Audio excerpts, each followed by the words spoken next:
Good morning, everybody! Welcome to another edition of Jake and Justin in the Morning.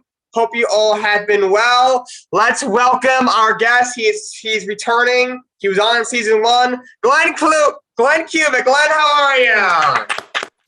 Gentlemen, how we doing? Thanks for having me on again. Of course. What'd you have for brec? Granola bar, probably the same thing I told you last year too. I'm a creature of habit. What can I tell you?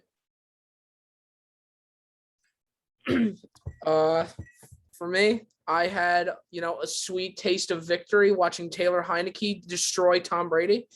I was the happiest I've ever been in a while watching a football game because I'm a Jets fan. Unfortunately, so am I.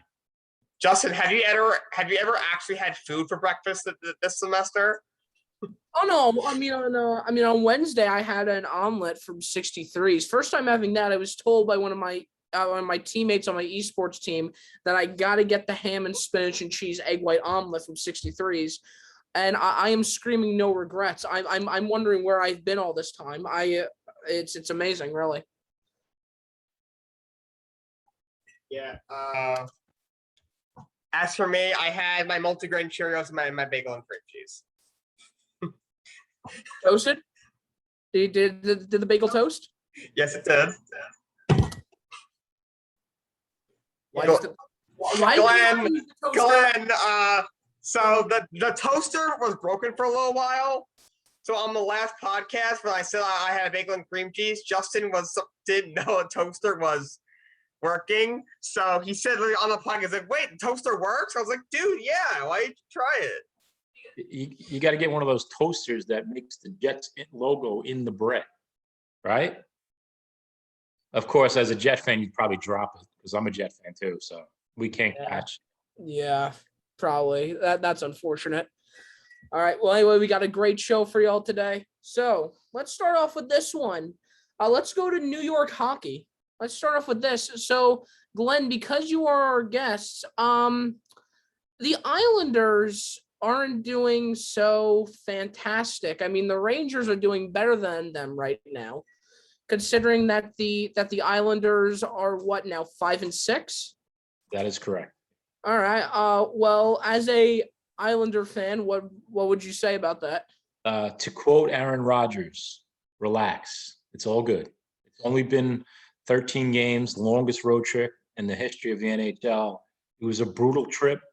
There's been no rhythm. Most teams, playoff teams, if they play 500, a little bit about 500 on the road for the entire year, they're in pretty good shape.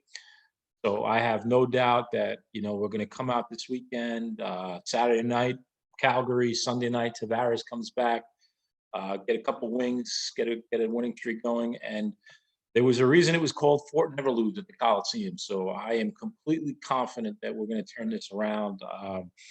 And you look at it as it's a positive. Now they got 41 home games and they've played the majority. They've already played a third of their away games already. So I think they'll be fine. Listen, I know Jake doesn't know what it's like to be in the playoffs as a Ranger fan. It's been quite a few years. You're only there 8 years in a row. Well, listen, and how many years ago was that, Jake? Oh, I don't know, 3, 4? Keep going, maybe 4 or 5, but it's okay. As my shirt says, I may not be perfect, but I'm not a Ranger fan. It's not a sprint, it's a marathon. They don't raise banners in November. They'll be fine. So I'm not a big Aaron Rodgers fan, but to say relax, they'll be fine, no doubt. Yeah. I guess so. You look at the NHL saying that the Rangers are actually in 4th place in the league. And see the Islanders, you got to go, whee! all the way down to 26. Woo! All right, wow. Now look at the games played. How many more games played? Oh, gee, I go back. Hold on, let me go back to the thing. Yeah, check out the games played. Ernest got 16. Arnold's got 13. And how many? 13?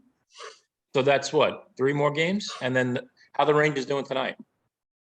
They're losing right now to the Leafs. Yeah, I mean, if there's a way for both teams to lose, that'd be great. Because the Leafs are right under the Rangers, and the 2 most hated teams from an Islander perspective. Like, Again, it's early. It's early. We got through, somebody said at the beginning of the year, if somebody told me you play 500 on the road, you come home, you get all these games in hand, we're good.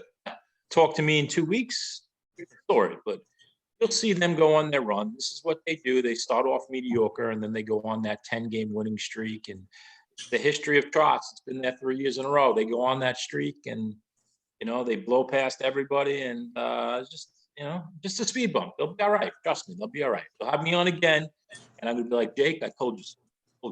Justin, are you an Islander fan? You a Ranger fan? Are you a hockey fan? I'm from the beautiful state of New Jersey, the Garden State. Okay. And I'll say the Devils aren't doing too bad this year. They're kind of in the middle in the Metropolitan Division. They're coming along. Yeah, they're coming along. Jack Hughes for MVP. Jack Hughes for MVP. Let's go. He's finally playing well. Yeah. And Blackwood's been legit. He's been terrific. And Dougie Hamilton, I mean, that kid's been what a great signing that was. So, yeah, the Devils have been good. I've been impressed with the Devils. I got to give it to you. But you know who else is looking good? Wait a second. The Kings. Yeah. My LA Kings. Also rooting for them too, I guess. And anybody that says they would take Henrik Lundqvist over Jonathan Quick doesn't know what they're talking about. No, they don't. I would. Lundqvist is much better, besides the Cups. Well, besides the Cup, that's a pretty big thing, don't you think? Well, because Quick got carried by Kopitar and Doughty and Brown, all those other guys. You remember coming into my class after they lost in the Stanley Cup, and I had that picture of Lundqvist on the ground after Alec Martinez's game-winning goal. That was fun, wasn't it? I'm not sure. I don't remember seeing it in class. I do know the picture you're talking about. Maybe because it was so long ago. That was what, 7th grade? Is that the last time the Rangers made playoffs? No, it was not. Oh, all right, just checking. Justin, love the hat, man. I gotta say, I'm rocking the hat. I really am. The beard and the shirt and the hat. I'm really rocking it right now. All right, let's move over to another New York team because currently the Islanders are on a 4-game L streak, but a team that's on a 4-game win streak right now is the Rangers. So, Jake, I guess Jim Dolan isn't screwing you over this year. What's up with that? Talk to me. Yeah, honestly, I was a little worried because the Rangers actually tend to start off slow and then they get going. So I've been very happy. They got, obviously they have a couple veterans. Artemi Panarin is an incredible player. He might be the best free agent sign the Rangers have ever made. I mean, the only guys I can think of that were elite goal scorers before they came to the Rangers and came to the Rangers and did the same thing are probably Messier, Jaromir Jagr, and Artemi Panarin, maybe a few others that are a little before my time, but he's been incredible. Mika Zibanejad is the reason they gave him all that money. He's an incredible player. Chris Kreider might lead the league in goals right now. He's got 11 goals already. Adam Fox is proving that his Norris was not a fluke. They got a lot more tougher on defense this offseason, which has helped. Igor Shesterkin is an incredible goalie. He has done an incredible job in goal. He's such a great goalie. People underestimate the goalie coach there. Obviously, you had Lundqvist, who was, off the radar when he came onto the league, and he had a Hall of Fame career. That Shesterkin now is turning to a superstar. Even Alexander Georgiev was completely off the radar. He's been a pretty good goalie. So yeah, and they got a lot of talented young players who are coming along. Lafreniere's played better. Kakos played better. This kid Gauthier, he's starting to play better. Guy with a lot of talent, a lot of size, a lot of speed. He's never been able to finish. He's good at getting to the goal. When it comes to shooting the puck in the net, he struggled with that. He's starting to get better. But overall, I thought the young players have developed a lot better. That was one of my knocks on Coach David Quinn. He just underhanded players. A lot of these young guys really weren't developing the way I would have liked under Jared Gallant, who I do believe is a much better coach than him. Mm-hmm. It seems like they are developing a little faster, which is good. Especially when you have guys like Lafreniere and Kakko who were top 2 picks, and guys we thought we'd come into the league. They come into the league and be like Austin Matthews, and hasn't quite been like that. But the 9-3-3 might be 9-4-3 after this, but they look good. They're second in the Metropolitan right now. Second in the Metropolitan right now, and they're fourth in the league. They look very good. They look like a playoff team right now, and I've been very happy. Glenn, you must be really worried because the Rangers are doing much better than the Islanders right now. Keywords right now. Keywords right now. Listen, Rangers have played well. Devils have played well. The division is tough. I think what Jake said about Shesterkin is right on the money. That kid has been fantastic. He has won probably some 3 or 4 games that the Rangers had no business winning. And that brings the Sorokin-Shesterkin rivalry is going to be incredible for the next 10 years. They were good buddies in Russia, and they're good buddies here. And it's been an incredible rivalry to watch over the next 10 years. Yeah, they're playing well, and I thought they'd be good. I don't know if I thought they would be this good, but they've been really good. And Gerard Gallant, everywhere he's gone, he's won. You're talking about an elite head coach, which I don't know if David Quinn was. Panarin was a fantastic pickup. You talk about Mika Zibanejad, that might be probably the greatest trade in Ranger history when you look at who they gave up. Eric Brassard, who is a spare part now in Philadelphia. He's bounced around the league. You get a star in Zibanejad. So that was a terrific trade. But again, don't sleep on my Islanders yet. It's early. 13 games, 15 games. Islanders got some games in hands. They've only been playing once, maybe twice a week. They've been on the road this whole time. They'll be all right. But the Rangers aren't going away. The Rangers are a deep, fast, young hockey team. And as long as Shesterkin is playing the way that he is, they'll be in every game. And Georgiev is the guy that the Islanders can't beat. You look at the history, Islanders have beaten Shesterkin every time they played him, but Georgiev is the one to beat the Islanders. So it's going to be fun. It's going to be a fun year. And the Devils, like you said before, the Devils have been a really good surprise too. It's going to be a fun race because really there's no bad team in that division. Pittsburgh looks old, but on any you figure Carolina is a shoo-in. They're running away with the division. But Rangers, Devils, Islanders, Flyers, Capitals, they're all going to be there. So it's going to be a fun race. It really is. Speaking of the Penguins, speaking of Pittsburgh, who also looks old? Ben Roethlisberger. Let's move on to football. The difference is the Penguins aren't old, but they look old. Ben looks old, but he actually is old. True. All right, let's talk about this. I want to hold it off, but let's talk about it. The New York Jets lost to the Buffalo Bills 45-17. They are now 2-7 on a 2-game L streak. Let's talk about it. Glenn, what are the issues with this Jets team this week? Or should I say, what aren't the issues? What's the takeaway from this garbage Jets team?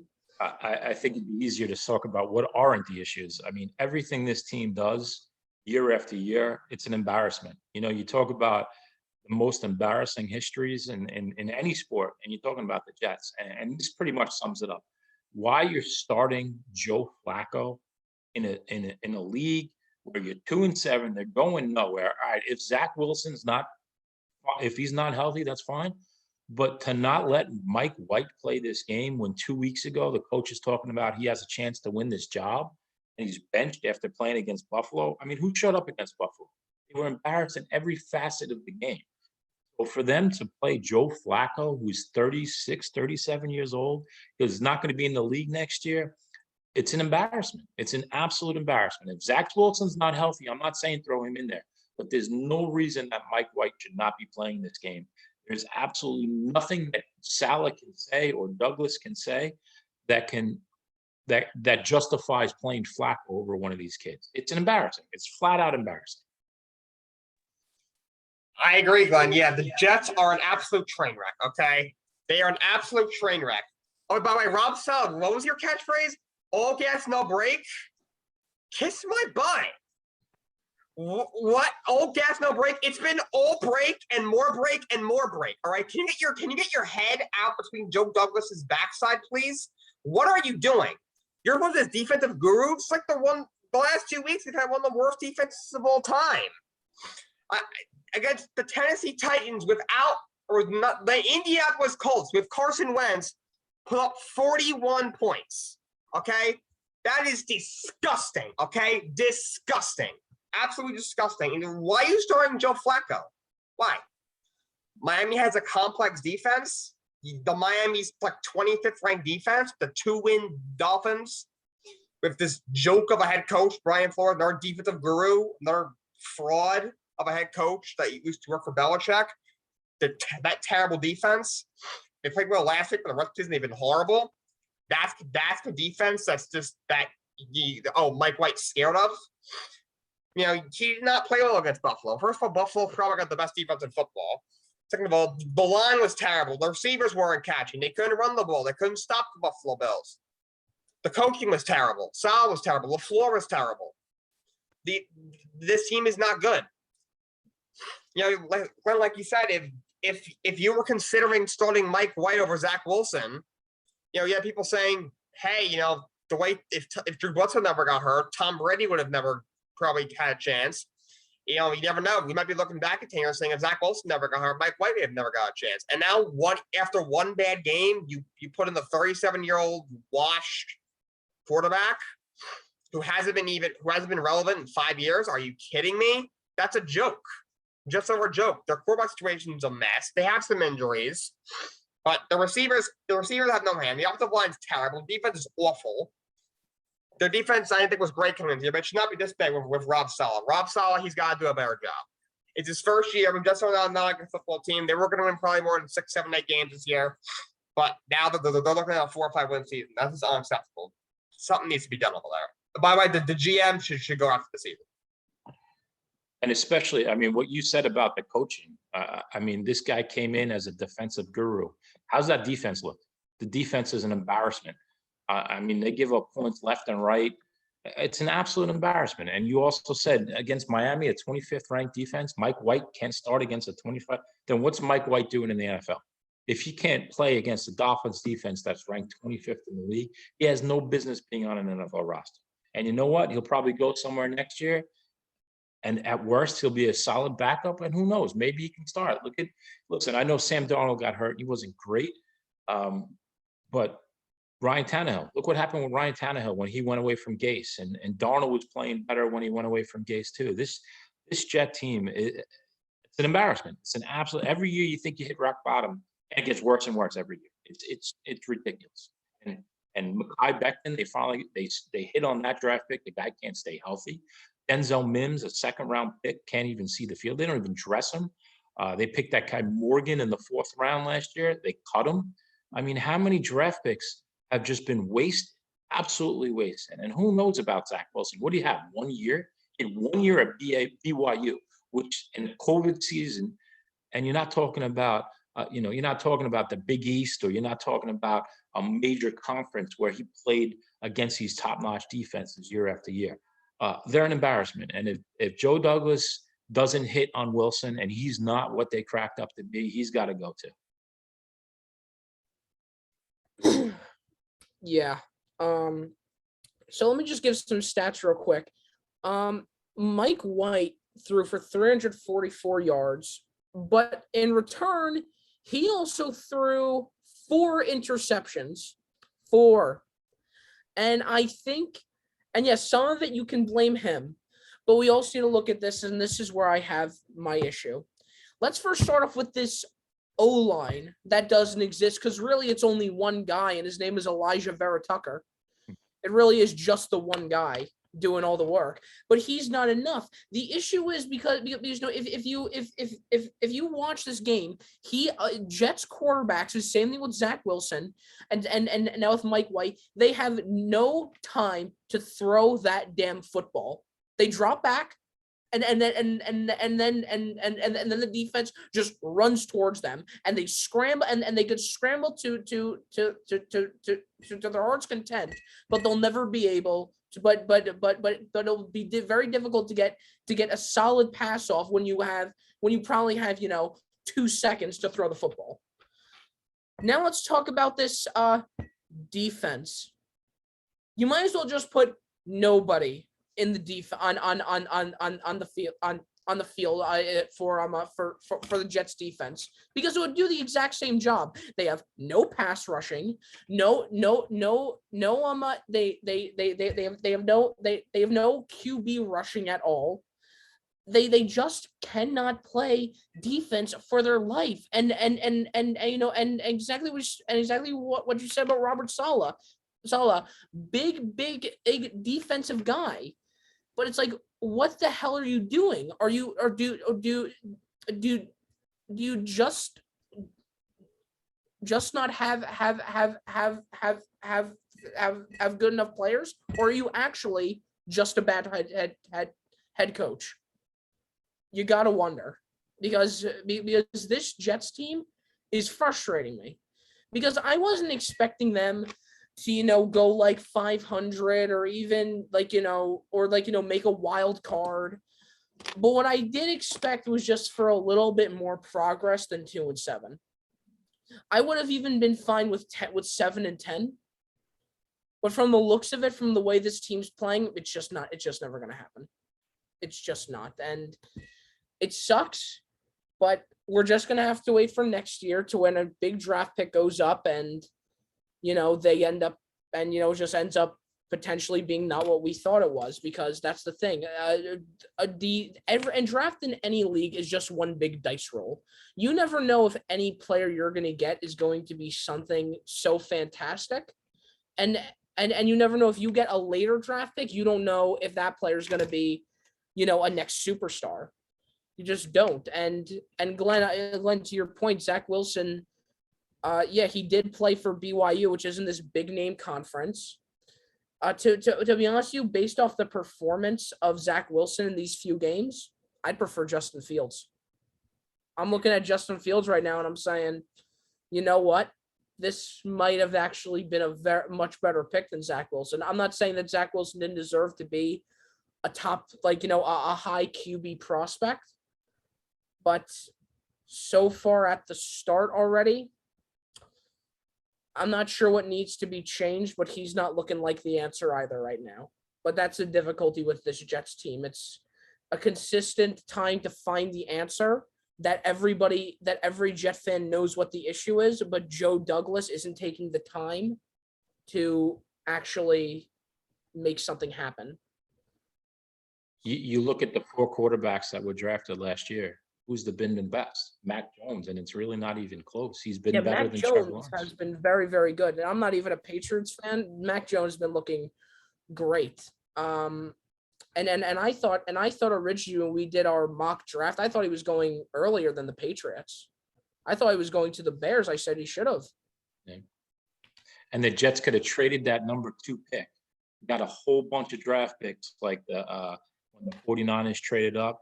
I think they traded up with, was it Miami? Yeah. Miami moved down. They got all those draft picks. When the Jets have so many holes, they could have traded down. And if they still wanted to pick a quarterback, they could have picked a Mac Jones later in the draft. They could have picked a Justin Fields. And then you add to it another top, 2 number 1s and a number 2 with a team with so many holes. How come the 3 of us understand that, and the general manager of the Jets doesn't understand that? I don't get it. I don't get it. We should be the GMs. Come on. Exactly. Give me a job. Let's go. Let's do it. All right, let's move on to our next topic here. This is also the NFL. Let's have a little debate here.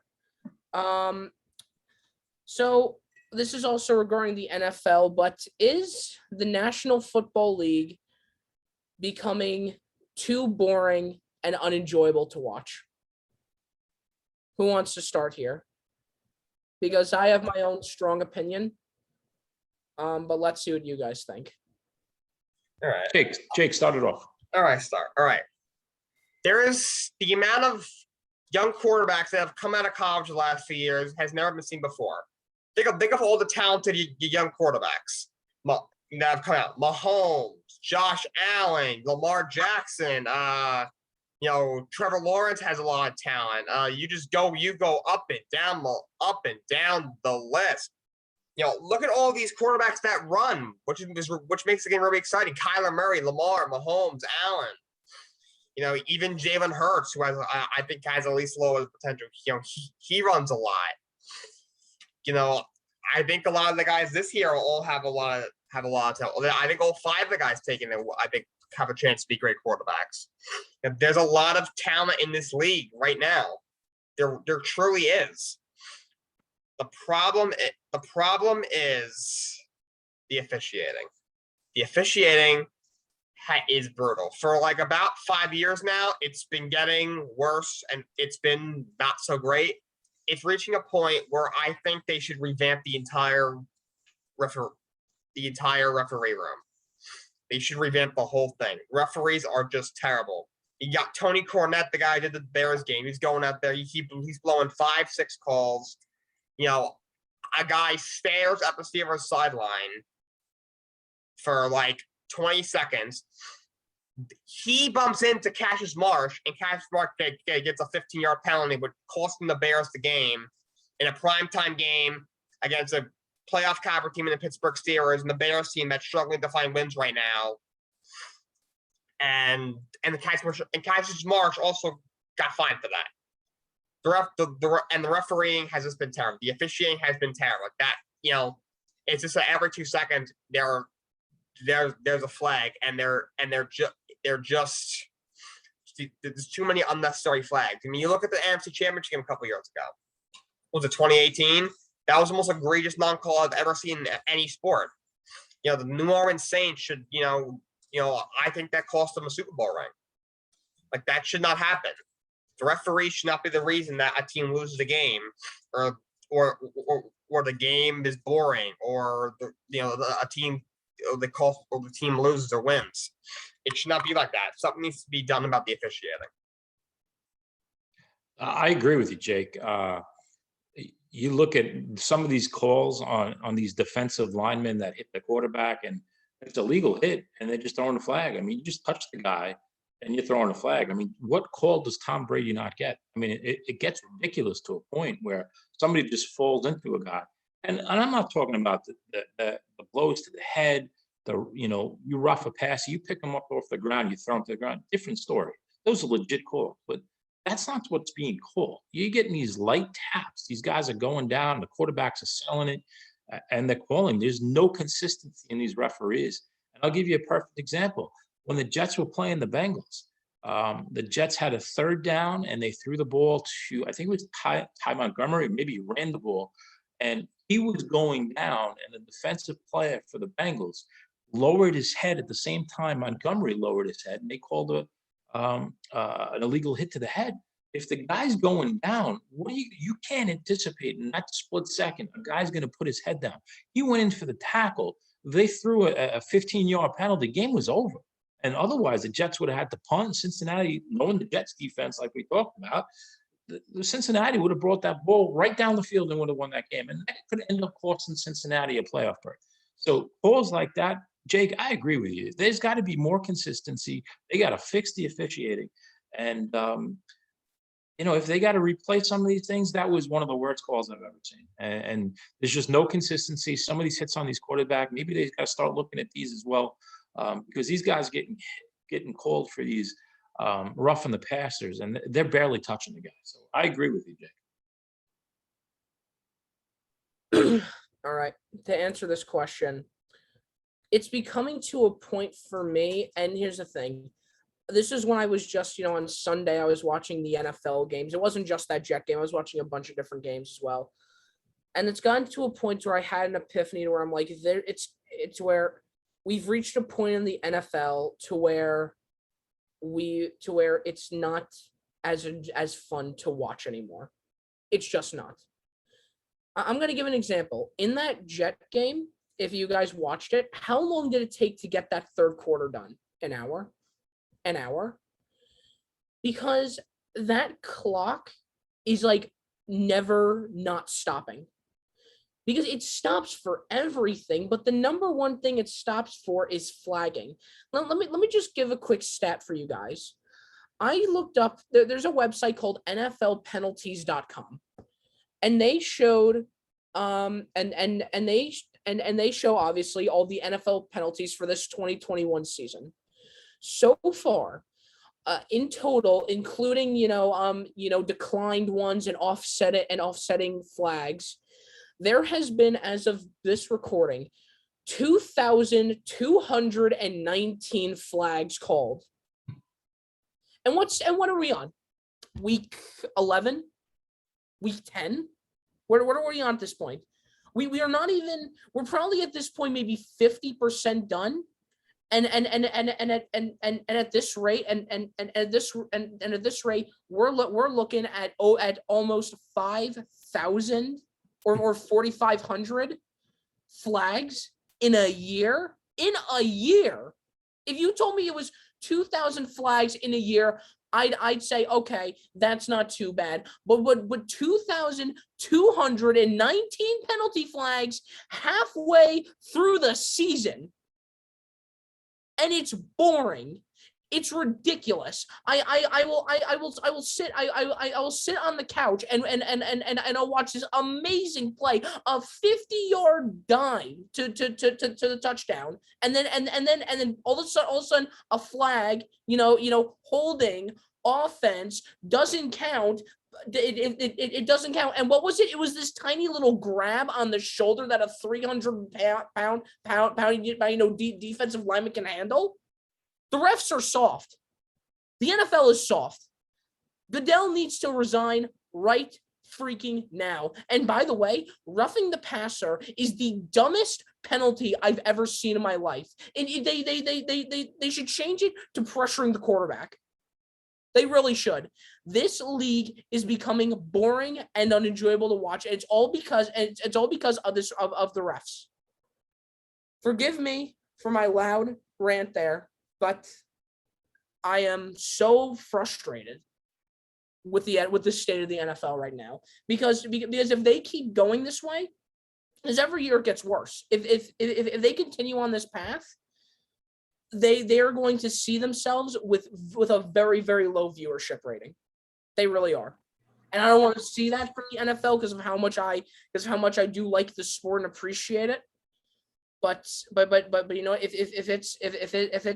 it's going to start losing viewership because of the ridiculous ticky-tacky flags all over the place, I don't blame him. I really don't. Well, they need to start doing. They need to start displaying the refs when they make bad calls. Okay, if we're gonna let Tony Cornette blow six calls in the game and just have and call it embarrassing, unsportsmanlike conduct for no reason, he should have been suspended for next week.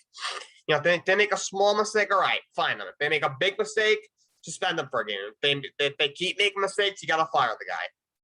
When an NFL player messes up, when they get too many personal fouls, they get fined. If they, let's say they have an issue off an issue off the field, they get suspended 6-8 games. If they, are caught taking, performance enhancing drugs, they get suspended a couple games. If they have an illegal hit that's considered egregious, they get suspended a game or two. If the referees make bad mistakes, they got to be fined and suspended as well. That's what they need to start doing. Otherwise, these referees are going to continue to make bad calls and more bad calls. The roughing the passer penalties, like you guys said, are ridiculous. You go like this to the guy that's 15 yards. There have been players the last few years that have hit the quarterback, trying not to put their full weight on the guy because they're afraid of getting a 15-yard penalty, and they've gotten seriously injured. That is not fair to them, okay? That is just not fair. And these taunting calls, are you kidding me? A guy stares at the sideline, and he gets 15 yards? A guy goes like this? That's apparently a penalty? Are you kidding me? Those need to stop. Those need to stop. Those need to stop.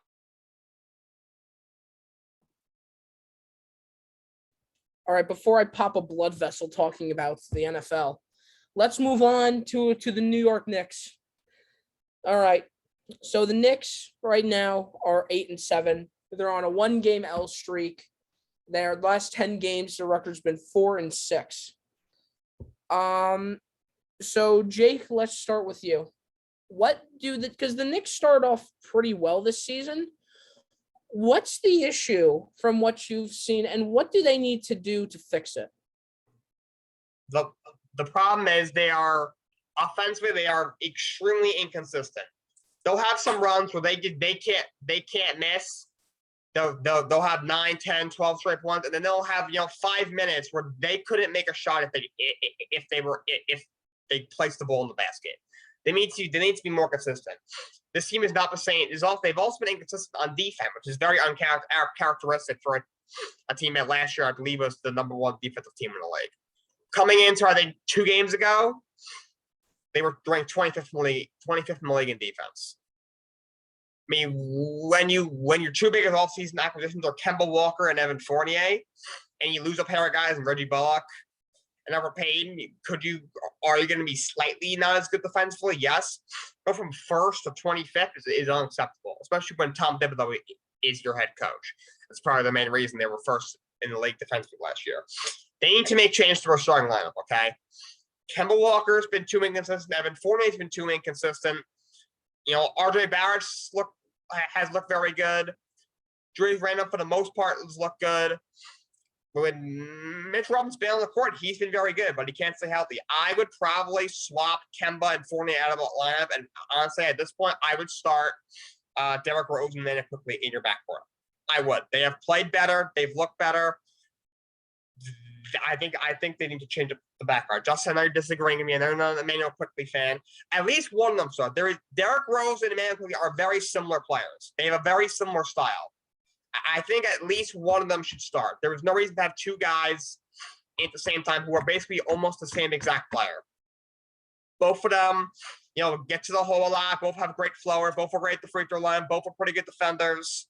Both have an outside shot, are a little inconsistent with that, but they can make it. They're not great out there. I think at least one of them start because Kemba Walker is not getting it done consistently enough, and nor is Evan Fournier. Their bench has been better than their starting lineup. It's good to have a deep bench. It's good to have a good bench. That's what wins championships. But if the bench is better than the starting lineup, you might as well just start the bench. They need to make some lineup changes for sure. Yeah, I agree with you, Jake. I think the biggest thing you hit on was the consistency. Here's a team that goes into Milwaukee and beats the Bucks, and then they come home and they lose to Orlando. Their home record is 500, which is abysmal. I mean, you are the New York Knicks. You're playing in Madison Square Garden. There should be nobody that comes in there and beat you, first of all. You can't be 500 at home. That's just the inconsistency that you had mentioned. The problem is still getting guys here. I mean, when they signed Kemba Walker and Evan Fournier in the offseason, it's like, does that really move the needle for you?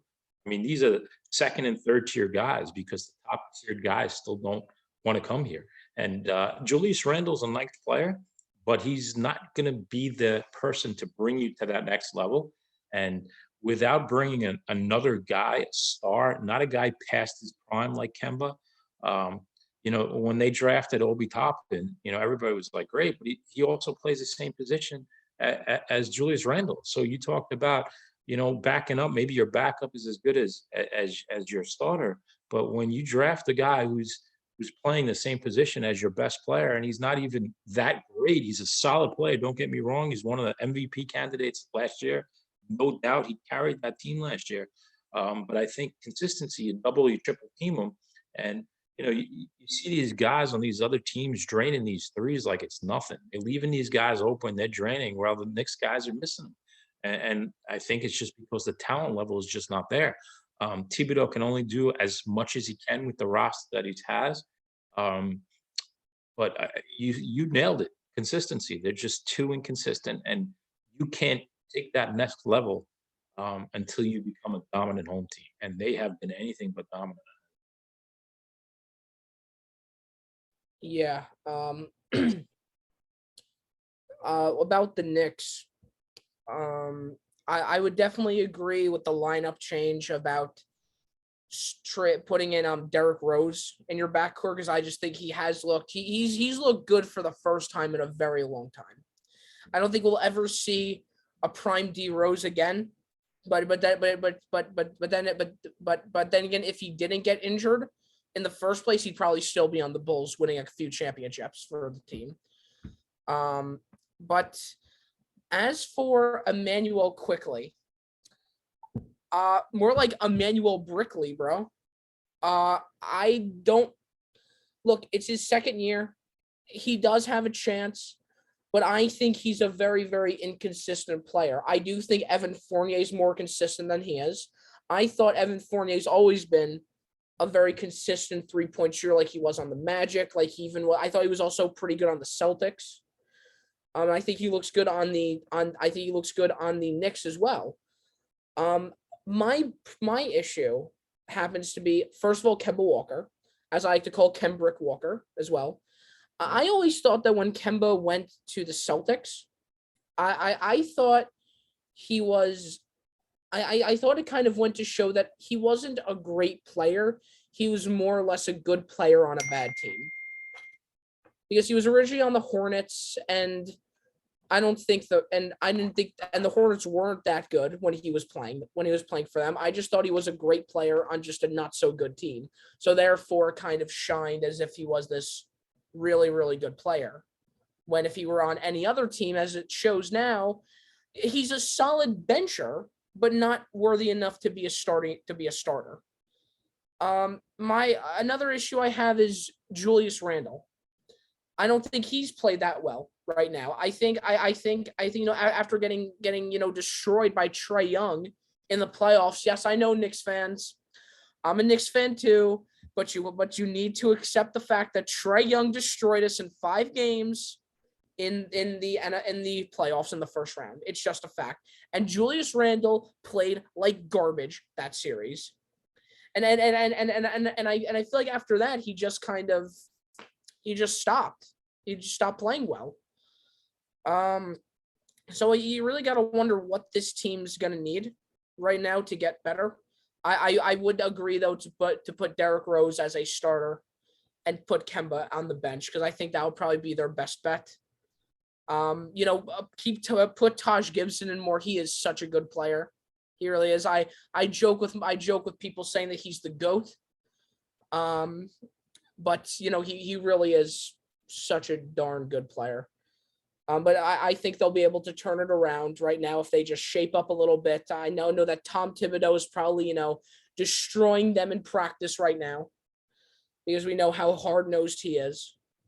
But you know what team is doing well right now, though? The Washington Wizards. Let's talk about them. The Washington Wizards are unexpectedly, right now, number 1 in the Eastern Conference, going 10-4. Their last 10 games, they've been 7-3. Jake, what's going on with the Wizards right now as to why they're doing so good? Because to me, it's a surprise. I think this is one of the biggest surprises in the NBA. Definitely, they have looked really good, and honestly, I think there's one reason. Russell Westbrook's not on the team anymore. Call me crazy. I think that's the reason. First of all, he has looked abysmal. Russell Westbrook should be embarrassed for how bad he has played. He has looked horrible. His my nickname for him is Airball, because he's not as bad as Ben Simmons. No one is, but he's challenged inner Ben Simmons like 20 different times this year. He has been abysmal on the Lakers. The man's just a stat patter. He is embarrassing on the Lakers. And you got Bradley Beal averaging 30 points a game, Russell Westbrook getting triple doubles every night, and they crawled to the 10th seed in the Eastern Conference. You get rid of Westbrook, and they're first in the East. They're not gonna finish first in the East. I'm not saying this is a championship level team, but it looks like they'll definitely be in the playoffs. You gotta remember, they brought in Spencer Dinwiddie. People forgot, because remember, he missed a lot of time last year. He's an excellent player. He's a great scorer. You got Bradley Beal, one of the best pure scorers in the league. He hasn't hit his stride yet. Montrezl Harrell's having a bounce back year. He's a 6-man candidate again. Kyle Kuzma, say what you will, he's played pretty well. He's looking like the kid who came out of college in his first year looked pretty darn good. He's played a lot better, and they got some other decent players. Daniel Gafford down low, Thomas Bryant. They get Rui Hachimura, the young kids coming along. This is a pretty good little team. Clearly, they also made a coaching change. They brought in Wes Unseld Jr., longtime assistant coach. Obviously, his father is a legend with the Wizards, and clearly that has been a good move to move up from Scott Brooks and bring him in. And they made some underrated additions. They trade Westbrook. They bring in Harrell, who's been very good. They bring in Kuzma, who's surprisingly has played pretty well. Bring in Caldwell Pope, who's played pretty well. They signed Dinwiddie for a couple years. and they looked a lot better, I gotta say. And they made a coaching change, like I said.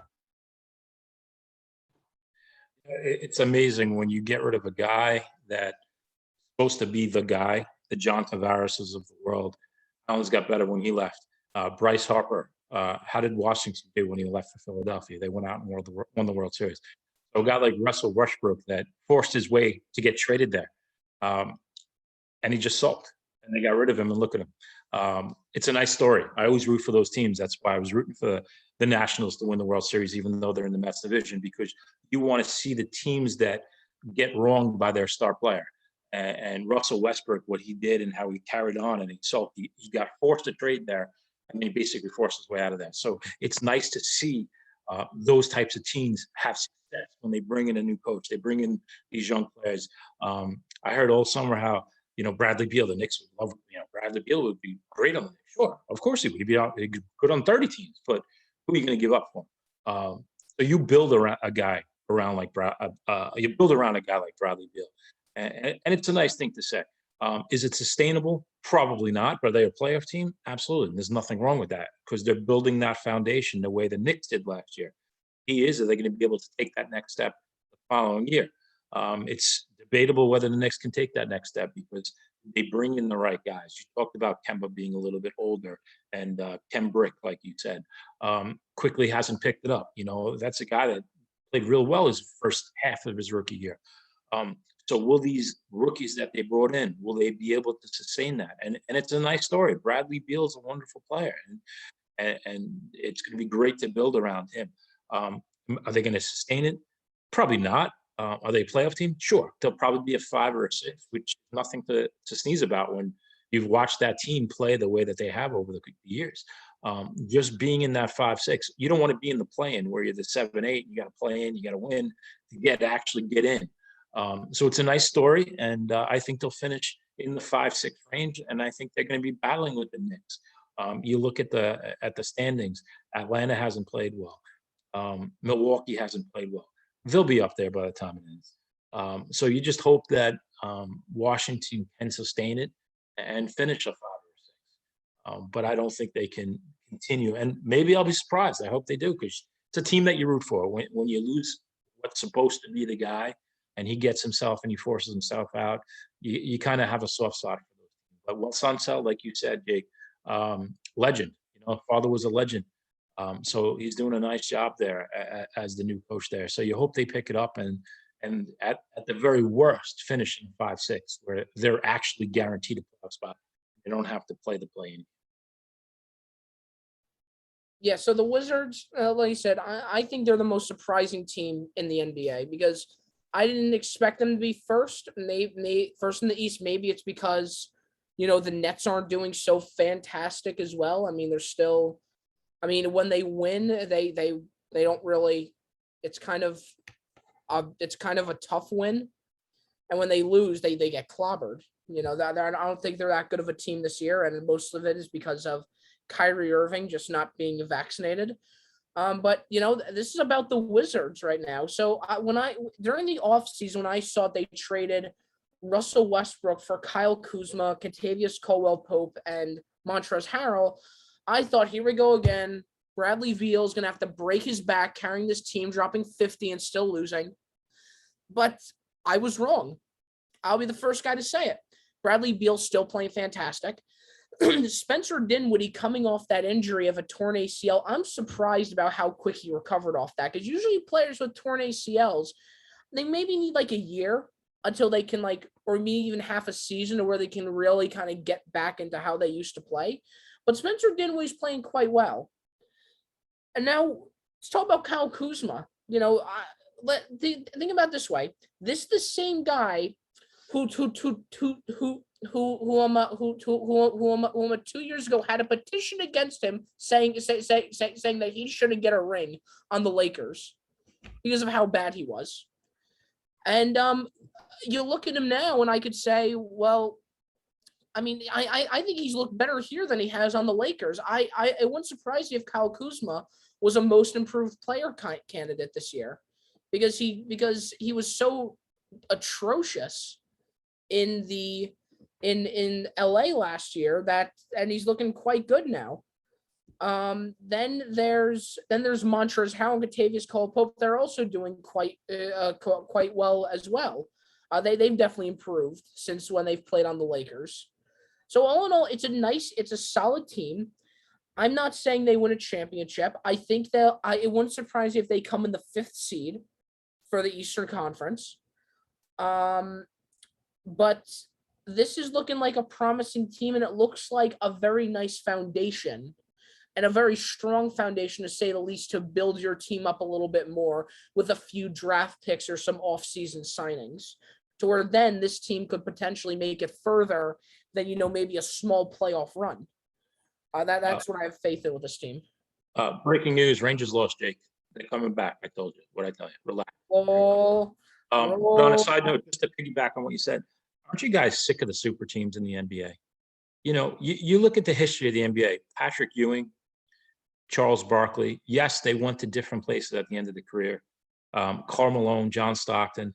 These guys' career are not diminished at all because they didn't win a championship. In fact, to me, that's more impressive than what Kevin Durant did.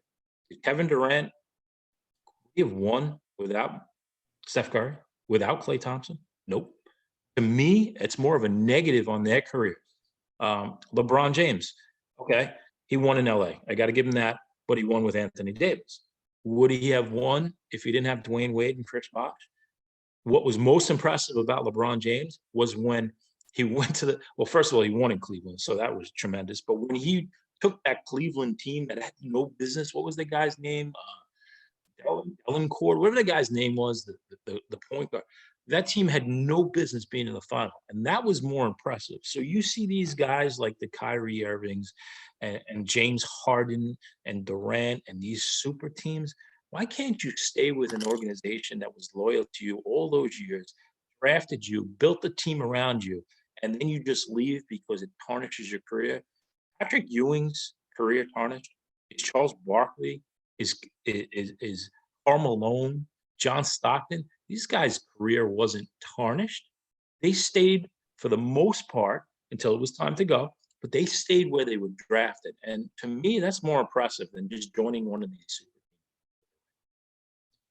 Yeah, definitely. And actually, when you bring up super teams, if that old Oklahoma City Thunder team stayed with, Russell Westbrook, Kevin Durant, and James Harden, you actually are looking at a super team. You're looking at a team that could have won an NBA championship, no doubt, because they were all just so great in their own right. All of them ended up winning MVP. Right. Because they were just, a point. Yeah, because they were all so good. So if you actually did keep them together, that actually would have been a super team. But at least it would have been one through drafting and not through these off-season signings where you have to go $40 million over the salary cap and pay $20 billion in luxury tax. Exactly. To get your players. Think about the old Orlando Magic team with Shaquille O'Neal and Penny Hardaway. I'm dating my Dennis Scott, who could shoot the heck out of the ball. I mean, those super teams, like you said, they drafted him. Imagine if they kept that team together. That you respect because at least they were drafted there. But Steph Curry and Klay Thompson, they didn't need Kevin Durant to win. They won without him. That's what's impressive. Kevin Durant going there just to get his title. I hope he doesn't win in Brooklyn because you know what? Even if he does win in Brooklyn, nobody cares. This is a Knicks town. Nobody cares what you do with Kevin Durant. You really wanted to show you were the man? You go win with the Knicks. Now, you put Kevin Durant on the Knicks right now, let's talk about a playoff team that can run the table. But these guys that just go for this super team, to be honest with you, it's more of an embarrassment to their career than anything. Definitely. I agree. That's why I love. You look at Kobe Bryant. The guy won 5. All right, he won 3 with Shaq. He did, but he won 2 without Shaq, and he won 2 without Shaq, and he never left the Lakers. By the way, rest in peace, Kobe. Dirk, he stayed there. He was there 20 years. Every year he worked and worked and worked, and he beat this super team with LeBron and Bosh and Wade. No problem. He slapped them in the face. You had and like you said, you got like Patrick Ewing and Karl Malone. They couldn't get there. First of all, they didn't get there because they ran into the greatest player to ever play, Michael Jordan, multiple times. And Hakeem Olajuwon, too. Hakeem Olajuwon, Hakeem Olajuwon did. Ewing ran into him in the East Conference Finals probably 3 times. Malone Stockton lost 2 years in a row to him in the finals. Going back to that Magic team, I blame the front office there. How could you not, give Shaq everything? I watched 30 for 30. Horace Grant said if Shaq stays, that team wins 3 or 4 championships. I think that's correct. Penny and Shaq were basically Kobe and Shaq before Kobe and Shaq. You had Dennis Scott, Horace Grant. You had a bunch of other good players too. That team wins a couple championships. Great. That's why I can't stand LeBron. All right, he leaves Cleveland. He goes to Miami. He teamed up with 2 superstars.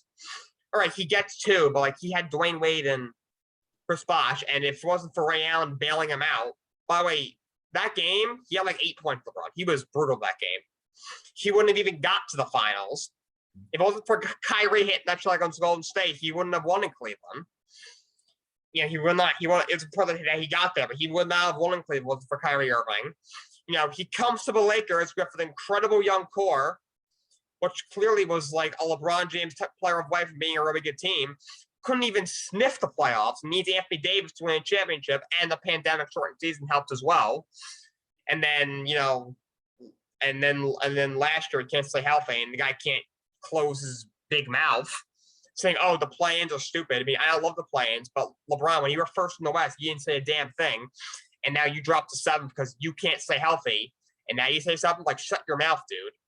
And like you said, Glenn, Kevin Durant, he can't win an OKC, so let's drum a team that just beat me. That's not a good look. And now he goes to Brooklyn. Kyrie didn't. Harden. You might as well play without him. He was 30% at best, and he couldn't even get out of a second round. That's a horrible look for Kevin Durant. So yeah, these super teams are terrible, and I don't think they work. That Orlando Magic team, couldn't win a championship. That Thunder team that we talked about didn't win a championship. You had the LeBron, Wade, and Bosh. I mean, they won twice, but that team, that team could have won more. I thought they were better than that Mavericks team, and they lost. And then just very similar Spurs they just beat. They got slapped by. And you see these teams like the Milwaukee Bucks who have Giannis, who's a great player, and then you got Chris Middleton and Drew Howard are very good players. They have a big 3, but I would not call that a super team. And they won the championship, really no problem. They were able to beat Brooklyn, who was heavily favored. In the finals, they're going down 2-0. They crushed the Suns. So super team. I mean, the Lakers freaking suck. The Lakers are terrible this year. They're horrible. LeBron's not the same. AD can't stay healthy. Carmelo's a good player, but he's not what he once was. Russell Westbrook is horrible. And, who else they got? Malik Monk, Taylor Horton Tucker. Are you kidding me? This team is terrible. It seems like they make the playoffs. They are a horrible basketball team. And just... You never said that about any of Jordan's teams either. Right, yeah, you're right, yeah. And Brooklyn, I don't care if Kyrie isn't there. They have Kevin Durant and James Harden. And to me, they still look like a team that could run the table and go to the finals.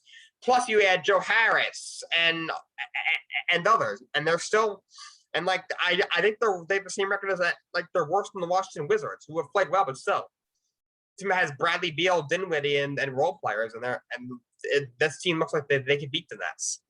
You get the Lakers. Lakers lost to the Thunder twice, and then they lost to the Pelicans. Super teams just don't work. They just don't. All right.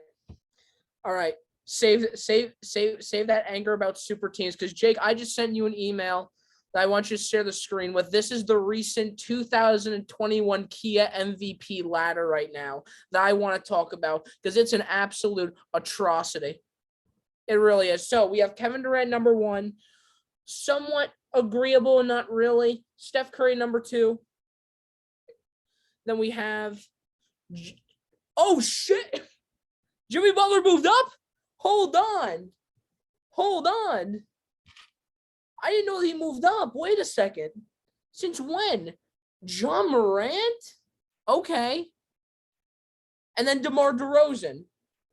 So, And then the next five are Rudy Gobert, Luka, Anthony Davis, Giannis, Jokic. And then the next five are Donovan Mitchell, Paul George, Joel Embiid, Chris Paul, and then Miles Bridges.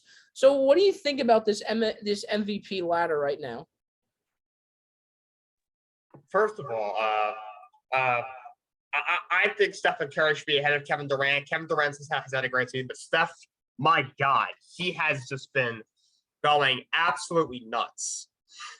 Right? I mean, I'm fine with Jimmy Butler being up there, but John Morant and DeMar DeRozan have had incredible years, but I do not think they have had the years that Luka or Giannis or Jokic have had. So, even Donovan Mitchell, I think, has had better years than those two guys. So, yeah, I don't agree with this. I think Stephen Curry has been the MVP of the league right now. I think the only guy honestly, I don't really think there was even a reason for the NBA to make a ladder. I think the only two guys who should even be in the conversation are Stephen Curry and Kevin Durant. And Stephen Curry should definitely be first.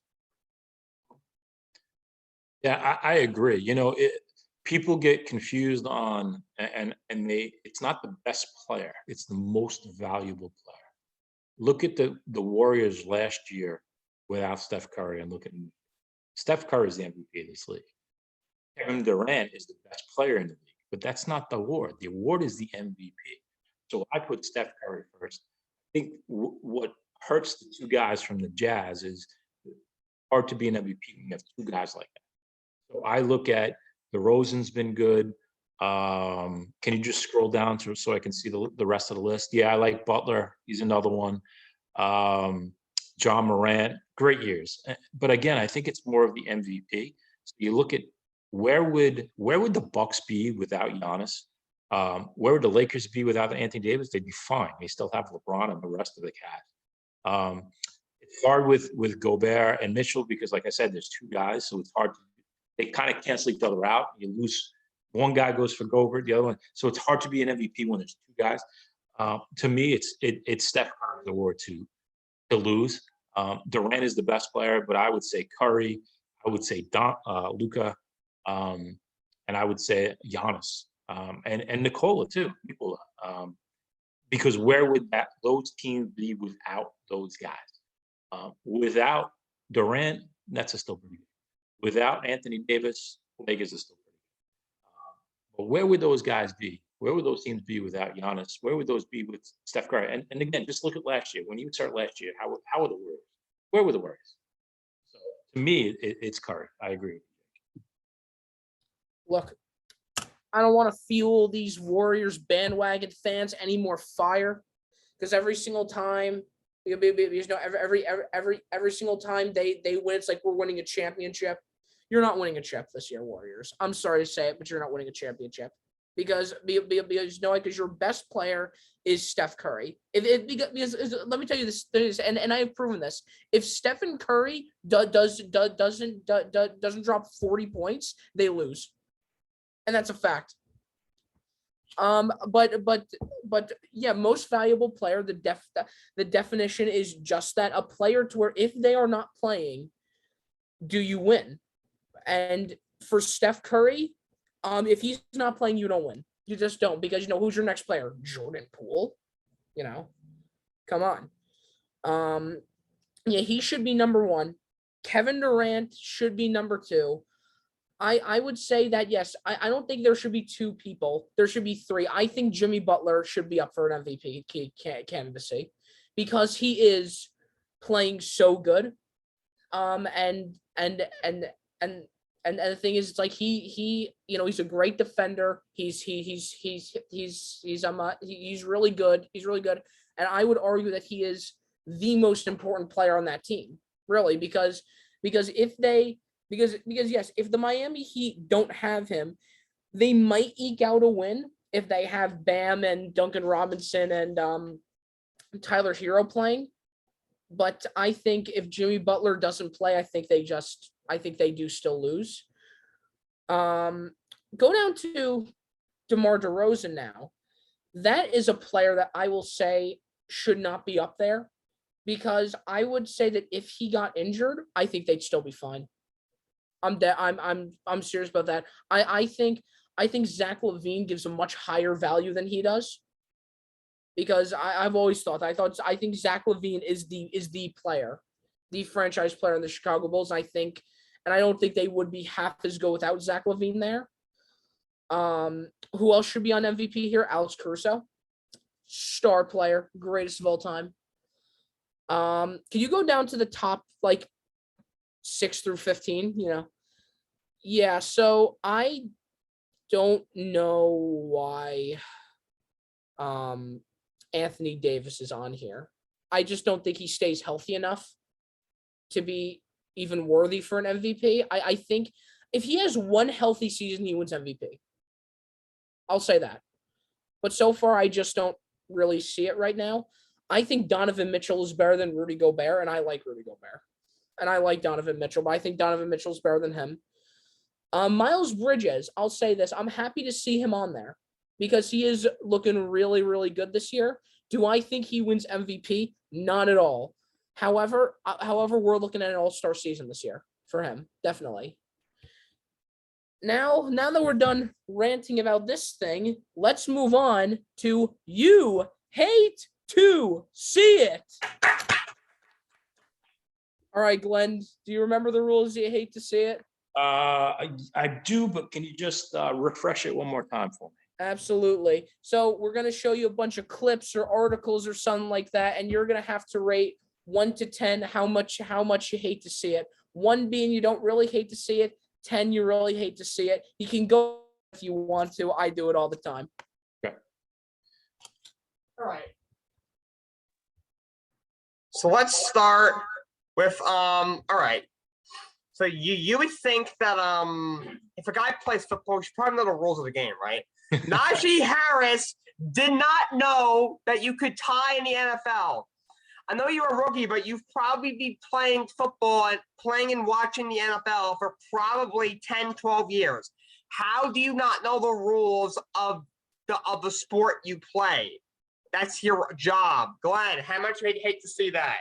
37. What a joke. What a joke. I mean, even the casual NFL fan knows that a game can end in a tie. If you're an NFL player, how do you not know this? You're not in college anymore. You watch games. It's almost like, does he say that just so people are talking about Najee Harris right now? I mean, you can't be that clueless and not know that a game can end in a tie. And by the way, real quick, I got to give another props to Donovan Mitchell because he's a big New York Island fan. So let's move him up in the MVP voting. But Najee, come on, man. If you don't know that you can tie, how do you not know that? I mean, listen, you don't know one of the rules on a kickoff or on a punt return. If it hits the other team and then it's a dead ball, you can't pick it up and run. I'll give you that. But you don't know that an NFL game can end in a tie. Have you never watched a football game in your life? Come on, man.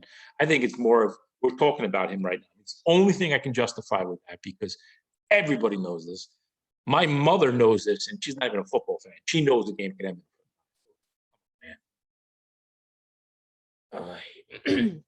10 out of 10. Loath to see it, really. That must have been really awkward. At the end of that game, the final whistle blows, and everybody's walking off the field, and then the Najee Harris looks at the score. He says, "Wait a second, why are we leaving? The game's not over yet. We're still tied." It's like that must have been so stupid. I'm embarrassed for him. 10 out of 10. Hate to see it. It's almost as embarrassing as not beating the Lions. Yeah, exactly. You couldn't even beat the Lions. Come on, dude. 10 out of 10. That is absolutely egregious. I mean, yeah, first of all, I don't care that Mason Rudolph was starting. He's terrible. It's the Lions. You can't even beat the Lions. Are you kidding me? And how do you not know the rules? That's like that's like Glenn's a math teacher. That would be like, student be like, "Hi, Mr. Kubik, I'm having trouble with this multiplication problem," and he'd be like, I don't really know what the answer to that is. Like you're a teacher. Like, Najee Harris, you play, you're a professional football player. How do you not know the rules of the game? Come on, man. 10 out of 10, you hate to see it. All right. Great comparison, Jake. Great Thank comparison. you. Deshaun Jackson, he's a stupid individual. I don't know what he was doing on this play, but so playing the Chiefs, Derek Carr goes back to throw. But Deshaun Jackson starts running. He turns around and basically flips the ball to the Chiefs. What is this man doing? What was that? Let's 0.5 this so we can see it in slow motion. What? I think Justin's reaction, mine is the same. What was he doing? What in the name of the earth was he doing? Watch this. What are you doing?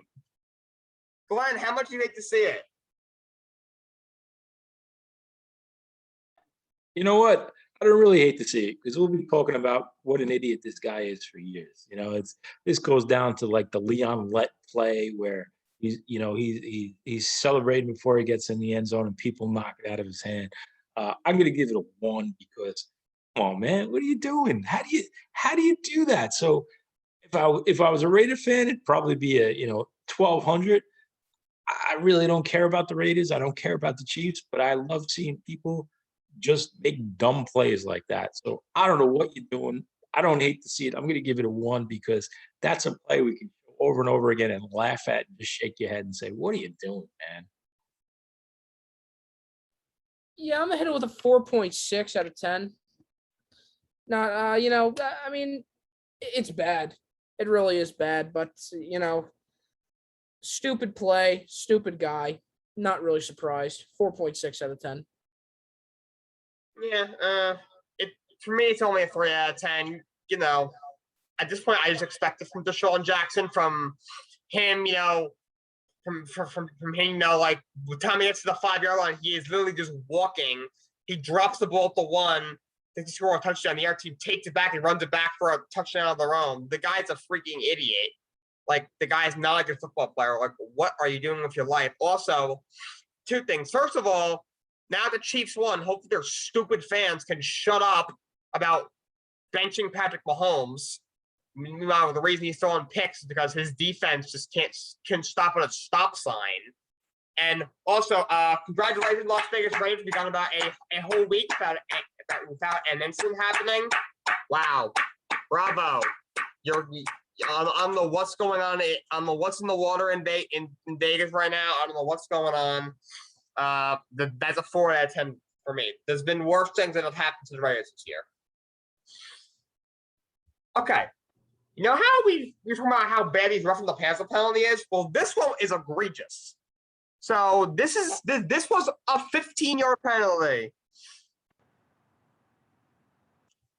That was 15 yards.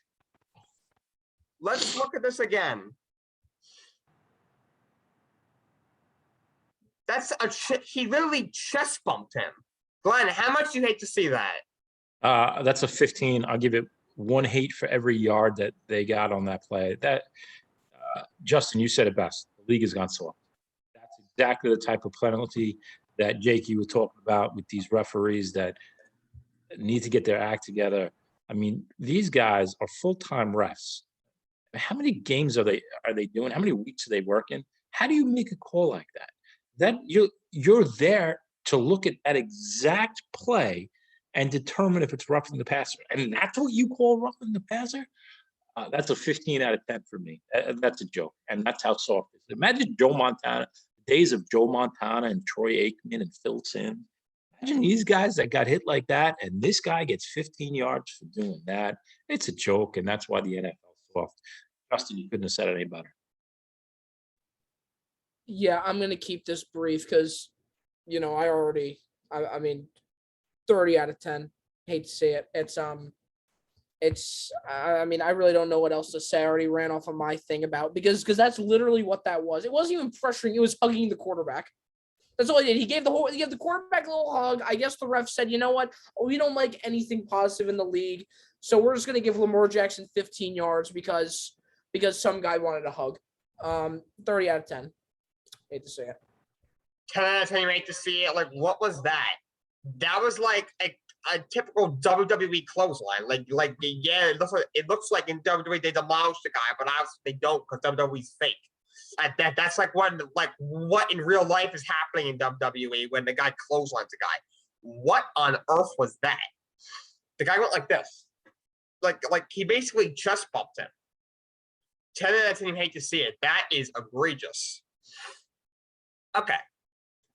In the same game we had in Dolphins Ravens. Look at this play. So we got Tua goes back to pass, throws it, somehow ends up in the arms of O-line. When Robert Hunt got like 300 pounds, he flips over into the reaches the ball across the goal line. Look at this image.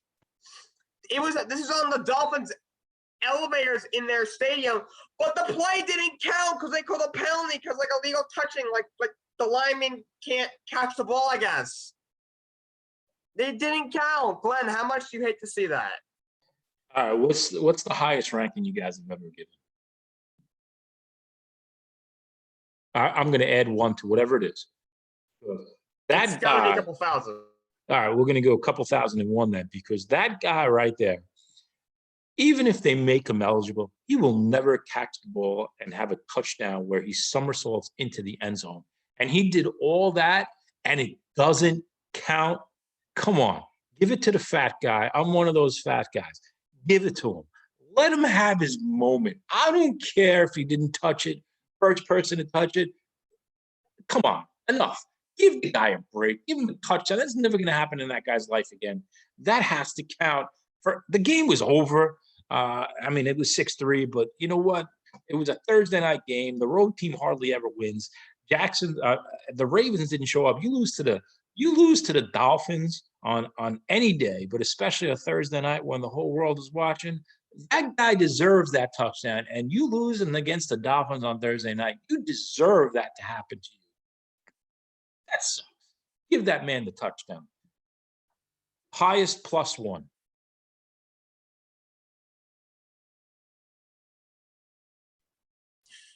Justin, you're muted. Yeah. You know what?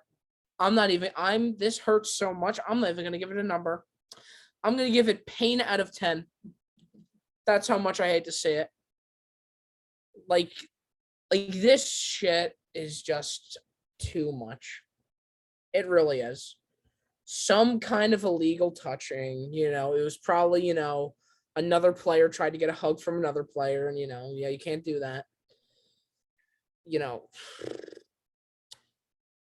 Pain out of 10. Hate to say it. 10 out of 10. Ineligible receivers there was actually an ineligible receiver made a mistake the first time. That's a stupid penalty. If a guy wants to throw it to a 400-pound lineman who can't run and probably can't catch, let him. Like, why is that a penalty? And the guy, freaking runs past everyone, somersaults into the end zone, and doesn't count? How does it not count? 10 out of 10, I hate to see it. That is just terrible. Come on. This poor guy, Robert Hunt. Like, you might as well move him to tight end. He's not that good of offensive lineman. Clearly, he has a better future as a tight end. 10 out of 10, I hate to see it. All right, Jake, got to pull up my clips now. I got only 2. All right, let's start off with this one. Okay. Drew Eubanks. This is very, very similar to yours, Jake. So watch this. Drew Eubanks on the Clippers gets this amazing layup, falling down layup. You want to reverse that real quick? Just like, look at this. Falling down, perfect layup in, doesn't count. For some reason, what a shot does not count. Glenn, how much you had to say it? Yeah, that's a 17. They let these guys walk. Talk about walking in the NBA. These guys not allowed 2 steps. They're allowed 16 steps. This guy didn't even take a step. He fell down. That's not traveling. Give the man, come on, continuation. Look at that shot. Style points, whatever you want. Give that man the bucket. End one. Come on. Come on.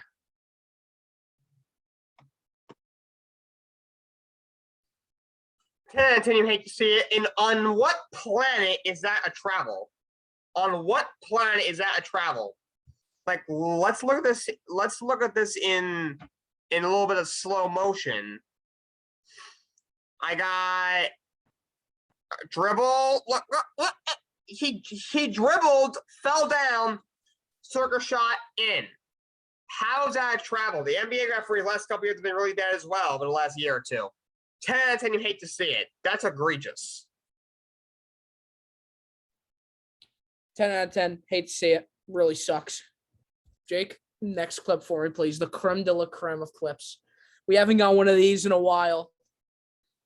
Hit me up after the ad, of course. Probably for cryptocurrency. Never mind. We'll wait for something in NASCAR to go. Good left turn. Good left turn. Oh, it's a video game. Okay, so it's basically real life Mario Kart. Okay. Nice. Okay, let's watch this. So Karl-Anthony Towns holds the ball, fakes, goes to the drive inside. Anthony Davis going down, is holding that groin right now. He's kneeling down. He's feeling it. But wait until you see it in a better angle. If you go forward a little bit, yeah, here we go. Look at his arm. Boom! Oh! Takes a Titan's forearm into the groin. What a oh God. Oh, all right, Glenn. If you can even talk right now, because how painful it looks, how much you hate to see it. I can't give that a number. I mean, that's just excruciating pain. Yeah, I can't even give that a number. It's almost as painful as those jerseys. What the hell are those jerseys? Lakers? Come on. You got purple and gold. What is it? And the Minnesota, that's disgusting. But that was so painful just to watch. That was so excruciating. I can't even give it a number. I can't. So Towns' number is 32. Let's do 3,200 out of 10. This Anthony Davis, that poor man, this 7 foot, 300-pound jack guy's arm hits him right between the legs. Oh my goodness gracious! Ow! Oh, I felt that I felt that in my seat. Oh my goodness! Oh my goodness. The Staples Center, soon to be the Crypto.com Stadium Center. We're going to have LeBitcoin James and we're going to have LeBitcoin James and A Dogecoin playing 9. Dogecoin has got his coins knocked out. Oh my goodness gracious, this poor man. 3,200 out of 10. You hate to see it. You know, I'm gonna have to use that one. That was amazing. You know, freaking that was great.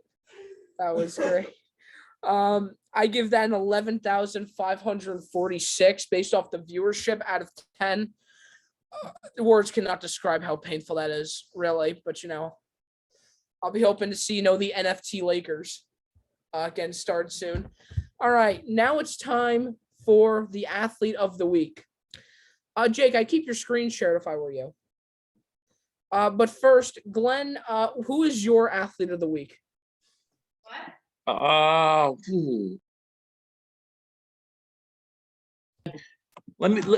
me think about this for a minute, because I was thinking about this at dinner and I knew you did the segment and I'm like, oh, I gotta remember that's my athlete of the week. And I can't remember. So give me a minute, let me think about it. Take your time. Let me hear you guys first. Well, I got something surprise planned, so we're gonna do. Justin's been all week. He's been talking about this whole twist. So Justin, what is it? What do you mean? What do you mean? I just sent you it. because at the end of the day, I don't get to choose athlete of the week. Neither do you.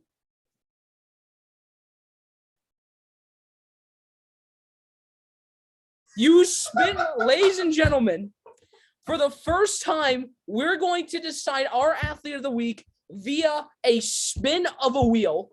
And as you can see, there are things that do not deserve athlete of the week. So let's go down the line. We have the NFL refs, the Wilson basketball, Taylor Heineke.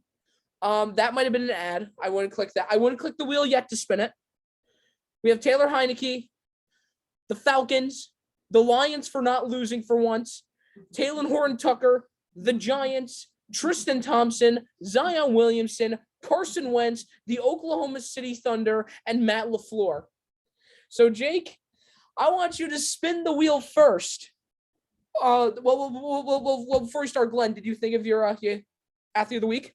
I did, and I'm glad I remembered. And I know, Jake, you're a Met fan, so you can appreciate this.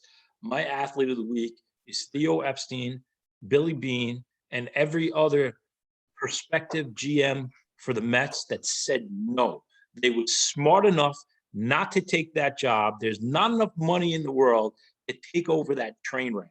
So every executive that said no to the Mets is my athlete of the week because they are smarter than anybody, especially this Billy Epler guy that took over the Mets. What are you thinking, man? That's the loser of the week, the biggest loser of the week at the same time. But anybody that turned down the Mets for that job is smarter than all of us.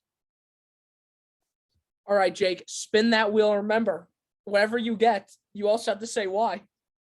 Just like we do. Like I said, you don't get to choose. I don't get to choose. And you know, you had this great athlete of the week too. It was a Rangers player. I know I asked you today, and you just said, and I was like, yeah, it might be. You said it was for my esports. Yeah, I said it might be. It's a wheel.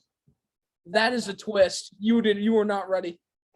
I was not prepared for that. Well done, my friend. Let's see. Oh, here we go.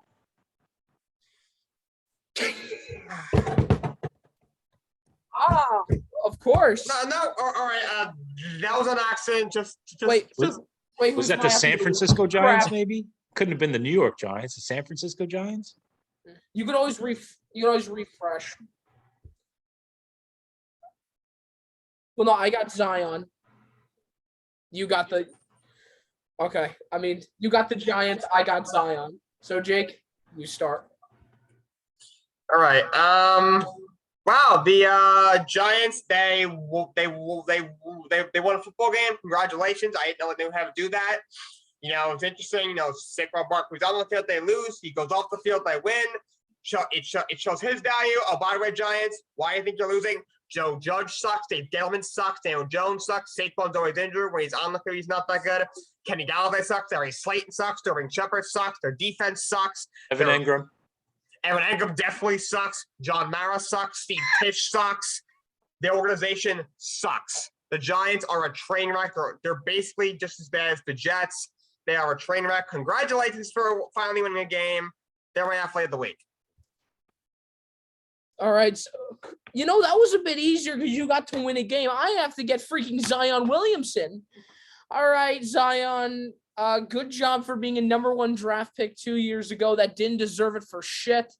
You know, you're now the weight of an offensive lineman. I mean, who the hell am I to talk about weight? But you weigh 300 pounds and you look it. And you're also and you're 300 pounds in a game of basketball with 0% muscle. I guess good job. I guess good luck on the Pelicans because you know they clearly because you know why, because they can't win without you, but they also can't win with you. So I guess that really shows the impact you've brought to the Pelicans, really, and to the basketball. Good job, Zion. Round of applause for Zion Williamson.